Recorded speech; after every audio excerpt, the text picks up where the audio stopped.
สบายดีพี่น้องบ้านเฮามื้อนี้สิมาสอนแอปการศึกษาเนาะหรือว่าแอปความรู้เข้าใจผู้ที่ด้อยการศึกษาหรือว่าด้อยการร่ำเรียนเนาะมื้อนี้ก็สิมาสอนแอป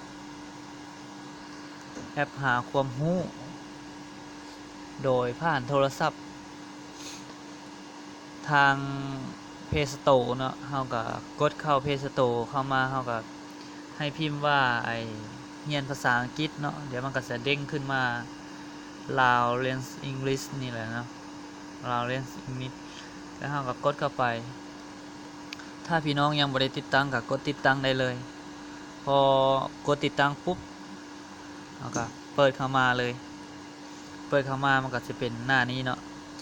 หน้านี้เฮาก็เข้าไปเบิ่งเป็นโฆษณาของทางแอปก็กดกากบาทออกไปอันนี้เข้ามาเบิ่งมันก็จะเป็นโตลาวขึ้นมาแบบนี้เนาะเฮาก็กดพอเฮากดเข้าไปแล้วมันจะเว้าออกมาเป็นภาษาอังกฤษถ้าเฮาอยากฟังอีกให้มันแน่นอนนะเฮาบ่เข้าใจเฮาก็กดวางปากเลยนี่แหละ Certainly มันก็จะบอกว่า certainly เนาะแน่นอนแปลว่าแน่นอนเฮาอยากรู้เกี่ยวกับหยังเวลาบอกถามเวลาเฮาบ่เข้าใจจักโมงแล้วเฮ้ยแนวนั้นแนวนี้เฮาบ่เข้าใจเนาะเฮาก็กดเข้าไปเบิ่งสมมุติว่าอันนี้ตอน 7 โมงแลงเนาะ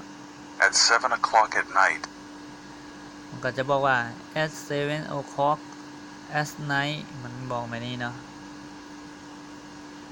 เขาถามว่าเวียกเลิกจักโมงแล้วเฮ้ย At what time did it happen what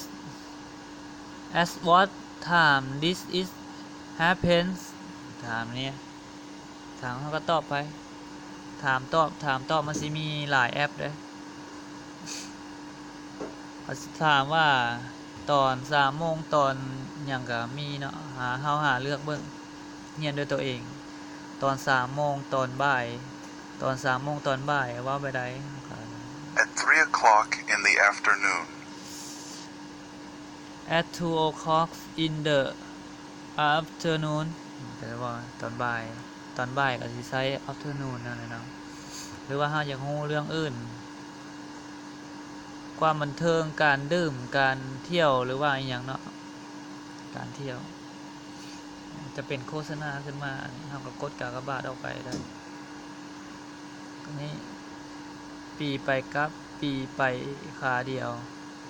ปีไปขาเดียวประมาณ300กิโลเมตรเว้าแนวใดกดเข้าไปเฮาบ่ฮู้ about 300 kilometers about 300